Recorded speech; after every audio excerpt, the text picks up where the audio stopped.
Molweni ndanamkela kuMamgobhozi TV. Hayi ke bethu naniyazi bikhona ividiyo bendikhe ndayenza apho ke bendisithi kukhangeleka ingathi uanti kaAmahle okanye ifemeli kaAmahle ide yarayithi kunye noMayeni, njengoba besivile kuThando Nesithembu season 9 uba umpumelelo notatakhe ngokuya babeyolobola uAmahle zange bamxelele uMayeni. uMayeni ke wabhizi wathi yena akamazi uAmahle, wakhalaza ke utata Musamseleko esithi uTirelo yena uyaya phaa kodwa zange wambona uAmahle. Wachaza uMayeni uba isizathu ngesoba uTirelo yena unomntana ohlala phaa uyacela futhi amvumele, and then uAmahle ke ngoku yena zange axelelwe nto ngayo, so akamazi.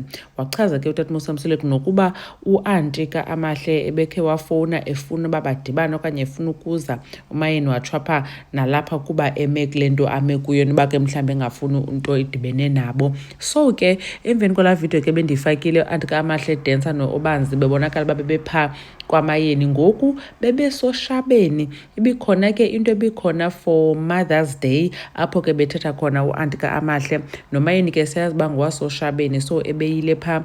Naba ke sibabona bebobabini bencokola berayithi. Echaza ke nokuba next time esiza apha oshabeni uyawuthi make sure uba ubaphathela amadumbe. Nanku ke uanti kaAmahle kunye noMayeni. Hayi bengithi ngizothola amanzi noma inyoni egulayo just nje hayi banathi oshabeni ngizokhona nje ilolu ushaba lo phakathi kwakhe hambane nenkomo nani. Hawu kabe ngithi nje phela ngizobona nje bengisoshabeni, kodwa ngoba ngisoshabeni sengithole negift.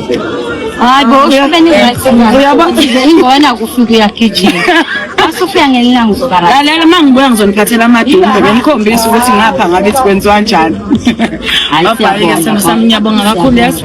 Okay. Bamncomele kakhulu ke bethunane abantu ekubeni kuba bebone uMayeni ethetha ngolaa hlobo kunye noanti kaAmahle emveni kwento ke bevakele kuThando Nesithembu apho utata Musamseleko ebeke ngathi uMayeni rejected uanti kaAmahle ngomsindo wade wathi inoba uAmahle umthathela yena. So ke apha kule video I think ke noanti kaAmahle befuna ubonisa ukuthi barayithi bona kunye noMayeni.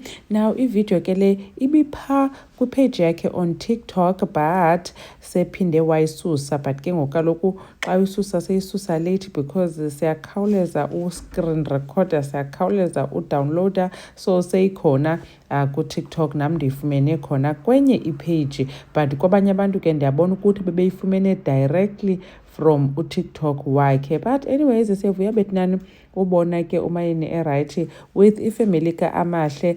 Nantsi nalapha sibabona besoshabeni bonwabile. uMamgobhozi uyabulela kakhulu ngothi nibukele le video. Ndanibona kwivideo elandelayo.